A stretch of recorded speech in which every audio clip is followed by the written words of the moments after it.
A mí me parece siempre un misterio, ¿no? De cuál puede ser un súper éxito de ventas y cuál no, porque hay muchos que tienen como libro en sí, como trama, dices, esto va a ser un bombazo, lo tiene todo, vamos a vender millones, y no le va bien. Pero sí creo que la fusión o la sinergia que crees tú con el autor es importantísima.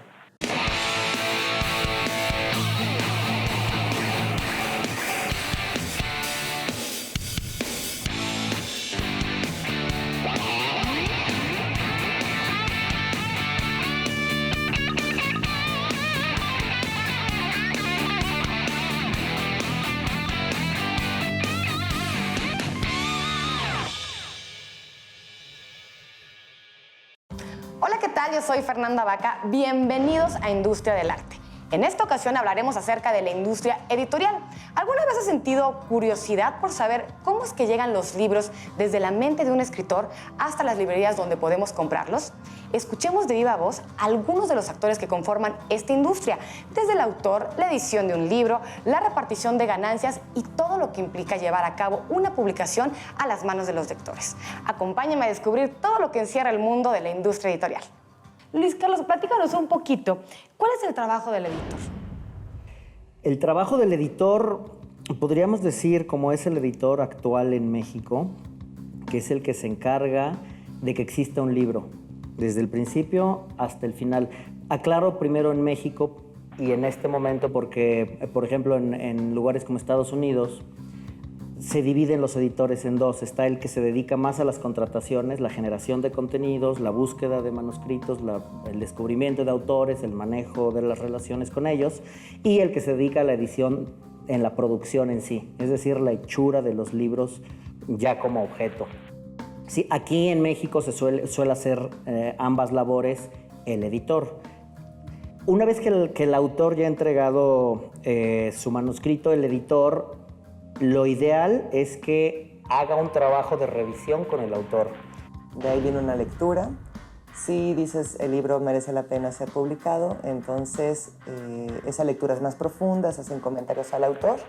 De ahí regresa esos comentarios al autor. El autor decide si está de acuerdo o no con tus observaciones. Regresa al texto. Una vez que regresa ese texto, ya se puede mandar al área de preparación o de redacción.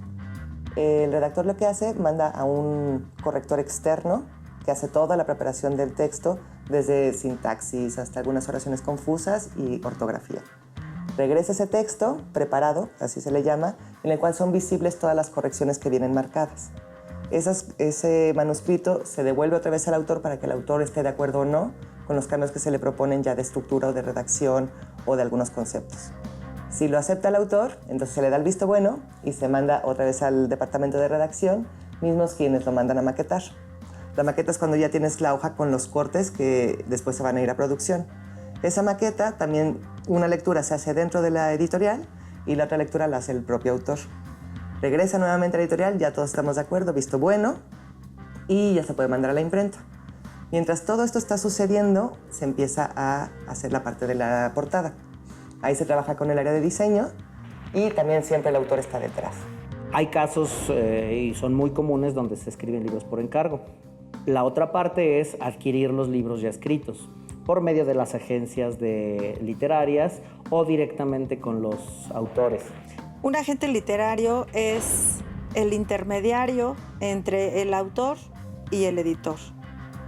Y digamos que la persona clave para negociar las mejores condiciones para el autor de cara a un contrato y saber, digamos, negociar y que el editor se sienta cómodo sin que sienta que la presencia del agente literario sea incómoda como intermediario, pensando que soy la única agente literaria mexicana in situ, es decir, aquí en México. La tarea comienza desde conseguir la mejor opción editorial en México. Y digamos, si es a través de una editorial transnacional, evidentemente la apuesta, lo que se consigue o lo que se busca es que sea editado en todas las filiales donde esa transnacional tiene empresa, ¿no? Es decir, en España y en toda América Latina en lengua española. se venden derechos mundiales, yo vendo los derechos mundiales que represento y después del español, una vez que se edita, ahí es donde entra el agente, negociar cláusulas en la que se dé un tiempo para llevar a cabo esta publicación en otros países en el mismo idioma. También paralelamente, conforme se hace ese proceso, se hace el proceso legal, que a veces se tendría que haber hecho desde antes, pero muchas veces va junto, que es la firma del contrato, la negociación de los términos y después el proceso legal para la publicación del libro, que es lo principal, el tramitar el ISBN, el famoso ISBN que se tramita ante Indautor. Digo, yo no olvido que yo soy la intermediaria solo, ¿no? Yo no soy la escritora, yo no gesté la idea o la historia, y pues es su libro, y lo importante creo es que el autor tiene que reconocerse siempre en él, ¿no? Y creo que fallas más como editor el día que el autor ve su libro y sabe que ya no está ahí.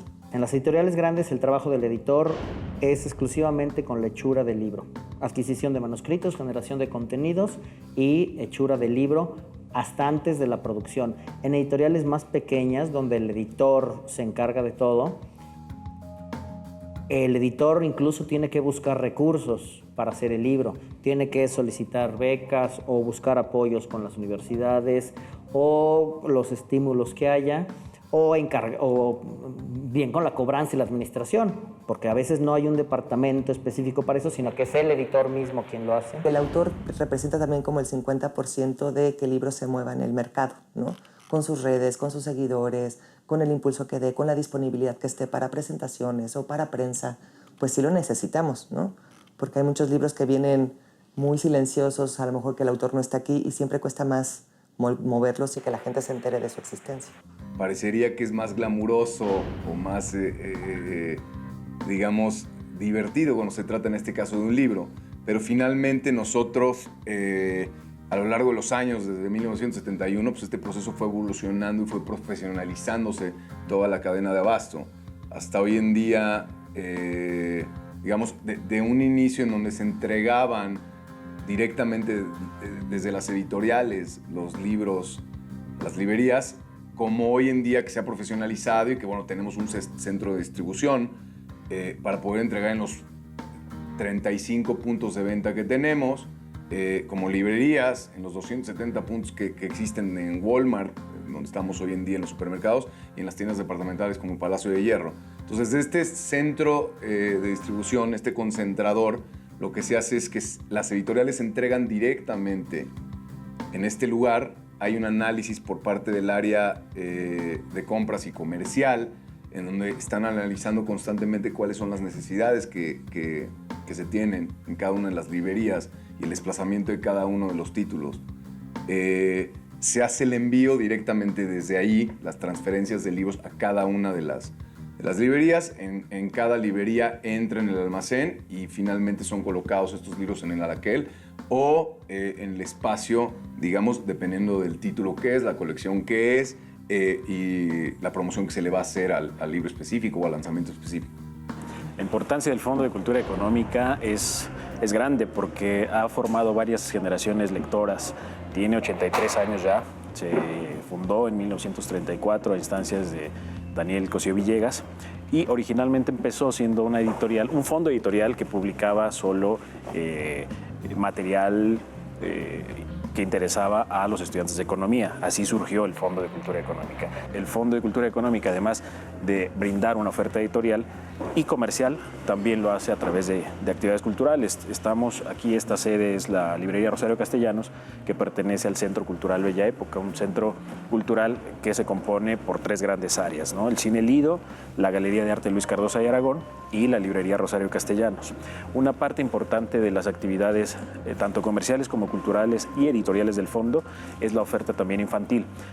Además de nuestra oferta académica o que está tan identificada con la academia, tenemos una división específica para jóvenes lectores que se llama Obras para Niños y Jóvenes, y en función de ello, además de editar libros y de venderlos, también hacemos acciones de fomento a la lectura desde edades tempranas. Todos los sábados a las 12 del mediodía en nuestras librerías tenemos funciones de cuentacuentos gratuitas. Antes dependías mucho más de prensa, ¿no? Y de marketing, pero el autor tiene ya la posibilidad de comunicarse directamente con su lector, ¿no? Entonces muchas veces proyectos surgen a partir de las propias redes.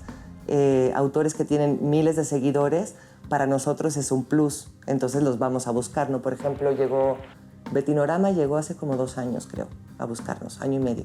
Y claro, ves sus redes y dices, eso tiene muchos seguidores, entonces vamos a apostar un proyecto así porque con esa cantidad de seguidores, pues tienes un porcentaje mayor de posibilidad que el libro funcione y que se venda bien, ¿no? Cuando antes, pues sí, supongo que, bueno, además, yo creo que sí se publicaba mucho menos y los alcances sí eran mucho más limitados, ¿no?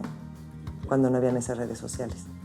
No, pero siempre hay una campaña digital, siempre, ¿no? Y hacemos Facebook Lives y antes hacíamos Hangouts y hacemos e-cards y todo lo que se pueda, ¿no?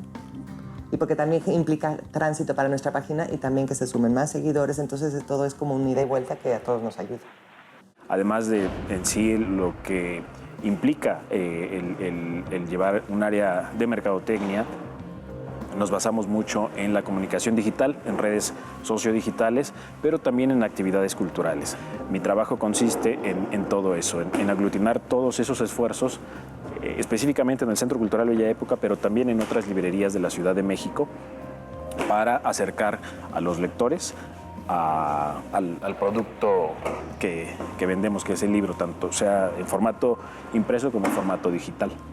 Hay tres variables para fijar el precio de venta al público de un libro, que es, el primero son los costos y gastos que genera ese libro como objeto. El segundo factor es el precio que ese tipo de libros tienen en el mercado. Autores parecidos, temas parecidos, de ese grosor, de ese país, de esa corriente, etcétera, ¿no? Es decir, un libro con estas mismas características, ¿en cuánto se suele vender? La tercera variable a tener en cuenta son las políticas del editorial, es decir, una vez que ya se tiene los costos y gastos del libro y se genera un precio aproximado y ya se tiene el precio medio de ese tipo de libro en el mercado, la editorial aún así puede subir o bajar el libro según a discreción, digamos. Puedes decir, yo le apuesto este libro y creo que se va a vender porque la gente lo va a comprar aunque esté más caro y prefiero vender menos pero ganar más. El cómo se fija supongo que también tiene que ver con los tamaños de la editorial que está proponiendo, ¿no? Aquí hay una hoja de cálculo, digamos, se le llama escandallo, que de acuerdo a los costos que tú vas imputando al libro, ¿no? Desde la estructura hasta los costos de producción, de redacción, te dan un precio final y ese es el que tú respetas para la venta al público. Y lo que implica el precio fijo es que durante 18 meses ningún espacio, llámese librería o la editorial, puede modificar el precio del libro. No puedes hacer descuentos en ferias, no puedes hacer algún paquete de rebaja hasta pasando esos 18 meses. Hay un trabajo en conjunto con la editorial. Casi todas las editoriales con las cuales trabajamos, tenemos casi 800 proveedores en total. Y yo te diría, con todas las editoriales que trabajamos, hay un periodo en donde ellos nos hacen sus presentaciones de las novedades editoriales que van a lanzar. Algunos lo hacen por semestre, algunos lo hacen anual, dependiendo del tamaño de la editorial. Y nosotros en conjunto con ellos vamos viendo cada uno de los libros y se va haciendo una apuesta de cada uno de estos libros. Y dependiendo de esa apuesta que se hace por cada uno de estos libros, se ve cuáles son los mecanismos específicos que se utilizan de promoción para cada una de estas apuestas que hace Librerías Gandhi. El proceso desde que llega un libro a nuestros puntos de venta, llega, obviamente, tenemos 2 ofertas nosotros. No olvidemos que nosotros también somos editorial. Y entonces los procesos varían un poco. Algo que se llama otros fondos editoriales, son los libros editados por otras editoriales, hacemos consignaciones generalmente a 90 días, entonces llega la novedad editorial, pasa por un almacén, se etiqueta, se ponen las mesas de exhibición de las novedades y bueno, depende de la capacidad que tenga la misma librería para exhibirlo. Dura aproximadamente 1 o 2 meses y después no es que se devuelva esa consignación. La consignación es, yo le pido a la librería 10, 20 libros de algún título y ellos, esa editorial me los presta sin cobro, después yo les regreso lo que no se vendió y les pago lo que se vendió. A eso me refiero con consignación. Bueno, entonces las consignaciones las hacemos a 3 meses y la exhibición específicamente la hacemos prácticamente a 1 mes o depende cómo se maneje. Eso en cuanto a otras editoriales, a otros fondos editoriales les llamamos nosotros. Y el fondo editorial propio, a los libros editados por nosotros, por el Fondo de Cultura Económica, los tiempos varían un poco más. El proceso es el mismo, llega el libro a la librería, lo etiquetamos en almacén, lo ponemos a la venta y lo exhibimos en una mesa de novedades específicamente para sellos editados por el fondo. Y ahí, bueno, depende de la demanda, también podemos variar el tiempo de exhibición. De esa manera, creo que podría explicar cómo funcionan las dos vertientes. Hay un perfil, tenemos un departamento de compras que entiende perfectamente cuál es el target de Librerías Gandhi, que conoce muy bien la línea que tenemos, el tipo de clientes que tenemos, y a lo largo de los años la decisión tiene que ver directamente con ellos. Nosotros al final, digamos, somos un curador, así como cualquier comprador, de los productos que nos ofrecen directamente las editoriales. Y habrá títulos a los cuales se les apuesta mucho más por el perfil del cliente o no, o se les apuesta mucho porque detrás del título hay un gran aparato de promoción y el libro está relacionado con algo que coyunturalmente es muy atractivo para los lectores y le vemos muchas posibilidades de venta, ¿no? Pero es directamente en el área de compras, ¿no? Hablando justamente de utilidades, y hace un momento mencionabas porcentajes, ¿cómo es que se dividen las ganancias dentro de la industria del editorial?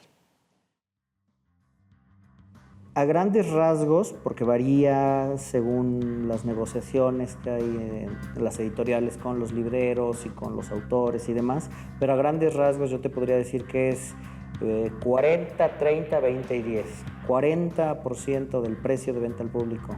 40% es para el librero, 30% para la editorial, 20% para la imprenta y 10% para el autor. Como te digo, puede haber variaciones de más o menos puntos, pero ese sería un panorama bastante justo de a dónde se va cada peso que pagamos en una librería. No sé si somos el primero o el segundo, pero en Colombia también la piratería es bastante fuerte y siempre son mermas, no te sé decir qué porcentajes, pero sí pierdes mucho, ¿no? Me acuerdo que decían, y finalmente, pues sí, cuando el autor o un libro de un autor llega a ser pirata, pues es que ya triunfó en realidad en el mercado, ¿no? Aunque eso implique pues todas las ganancias que ya no va a obtener el autor y, bueno, claro, la editorial ni la librería. La piratería siempre afecta. Cuando yo vi por ahí una cifra hace 3-4 años de la parte de piratería, más o menos se hablaba de 13% del mercado, de la venta de libros en México en piratería. Ahora, ¿qué ha sucedido en el tema de la piratería en los libros? Cuando nosotros hemos visto diferentes tablas y la diferencia en precios que hay del libro pirata y del libro real, no es una diferencia tan grande como ocurre, por ejemplo, en el mercado del disco, ¿no? Estábamos hablando de que incluso hicimos en algún momento una tabla comparativa y habían títulos donde nosotros teníamos más barato que el pirata. Entonces, y además en el tema, digamos, del libro pirata, te encuentras con que de repente cuando lo estás comprando puede haber un riesgo de que falten hojas, o hemos visto libros que están mal impresos, que no tienen el orden. Entonces, no, creo que la diferencia o el tema de la piratería en libros no ha sido tan grande en México y tiene que ver con que esta brecha entre el precio pirata y el precio de una librería establecida como tal no es tan grande, ¿no? Pero bueno, dicen que representa el 13% del mercado. Sin duda afecta en gran medida la piratería, y no solo la piratería, que es un robo, sino también el robo, la merma de libros. Hemos detectado aquí, al menos en esta sede, que es la librería Rosario Castellanos, que hay gente que se dedica, hay una subindustria, de alguna manera, gente que se dedica a robar libros para venderlos. Es decir, no dudo que haya un lector que a lo mejor no tiene dinero para comprar un título, intente sacarlo y robarlo. Ese es un robo muy muy puntual, pero también hay una subindustria, por llamarlo de alguna manera, de piratería y de robo. Estos en muchas ocasiones ya vienen por título sobre pedido. Eso también, cuando hablábamos de cómo determinamos la ubicación y la exhibición de ciertos títulos, también tiene que ver la seguridad, es decir, dónde están mejor resguardados, porque sabemos que este tipo de personas ya vienen sobre ellos, pero para robarlos, para poder venderlos después. Muchos de ellos, al menos en esta librería, están mejor resguardados en el área de cajas, y de esa manera evitamos un poco la merma. Respondiendo a la pregunta inicial, tanto la piratería como el robo sí implican una merma importante, al menos en nuestras librerías. Hemos detectado algunos mecanismos por ahí que empiezan como a ver libros, los van acercando, los cambian de lugar, o vienen varias personas, uno es el que lo cambia de lugar, otro es el que entra distraídamente o supuestamente de manera distraída y saca el libro, ¿no?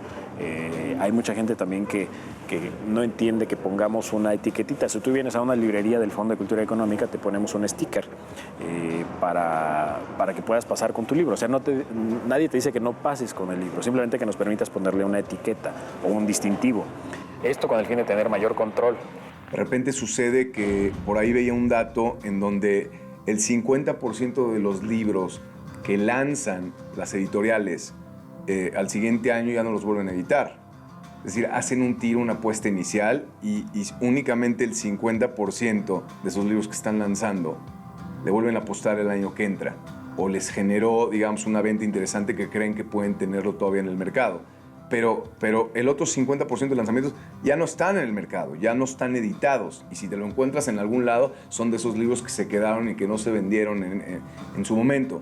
Por eso de repente hay ciertos títulos que están agotados porque la editorial ya no lo está editando, y lo que sí hacen, porque eso no tiene un costo para ellos, es mantenerlo en libro electrónico, en este fondo. A veces tiene que ver con cuestiones contractuales, a veces tiene que ver con las propias apuestas de las editoriales, y nos sucede mucho. A veces lo tenemos nada más en físico, a veces está en físico y no en electrónico, que también sucede, ¿no? Yo creo que de todas las ediciones que lleva la Feria de Guadalajara, me he brincado 2.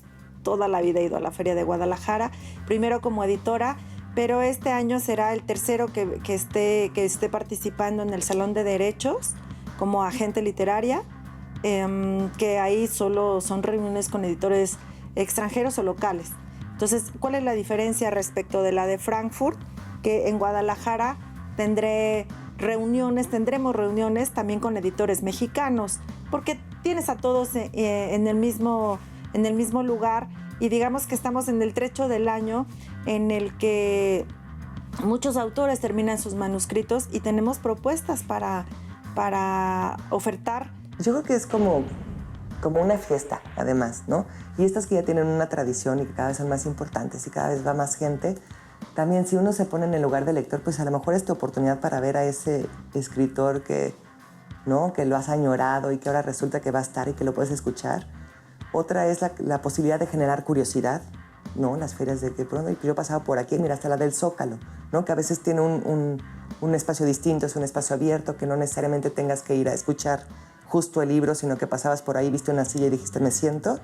Te puede despertar un momento de curiosidad y quizás te acerques a ver el libro, ¿no? Entonces sí creo que son espacios interesantes.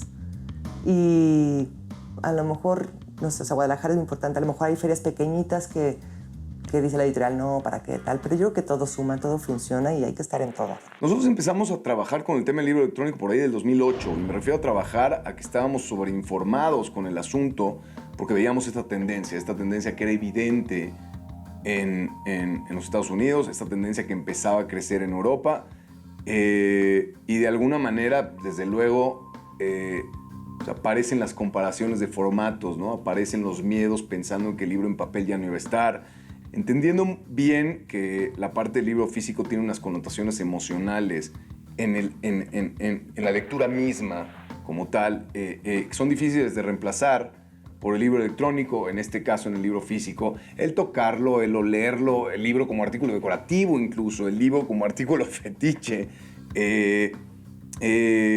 Esa experiencia de lectura tiene connotaciones emocionales que son difíciles de reemplazar con el electrónico. Ahora, una parte del libro electrónico que tiene unas bondades también muy padres son, digamos, los libros electrónicos aproximadamente un 30% más barato que los libros físicos, no hay un tema de existencia, está disponible siempre. Entonces, entendimos que no íbamos a pelear con el tema, sino que íbamos a fluir y a tener la mejor plataforma de libros electrónicos posible. Y entonces empezamos y lanzamos nuestra primera plataforma en el 2009, una plataforma, además, con la llegada de esta nueva tecnología que era totalmente desconocida en México, una plataforma un poco compleja, con una oferta de libros, porque todavía las editoriales no habían digitalizado todos sus contenidos, una oferta muy pequeña. Empezamos más o menos con 15,000, 20,000 títulos. Posterior, teníamos muy pocas descargas mensualmente, era como bastante complejo. Y la gente estaba empezando a adoptar el tema de la tecnología, estoy hablando del 2009.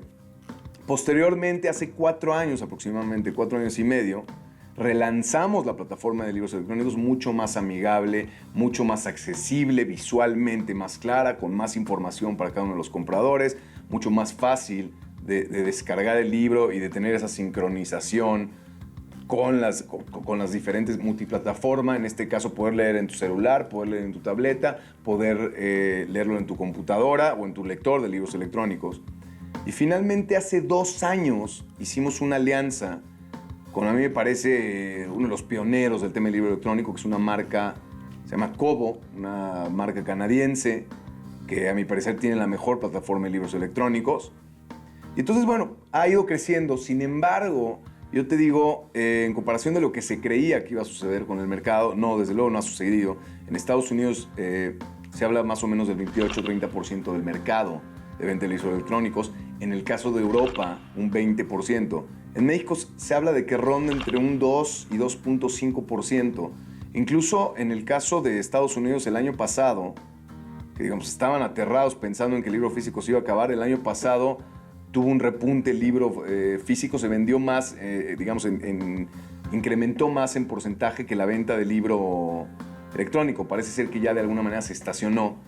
Pero entendemos que va a estar el lector que va a leer el electrónico, el lector que va a leer el físico y el lector, como en mi caso, que utiliza las dos plataformas, ¿no?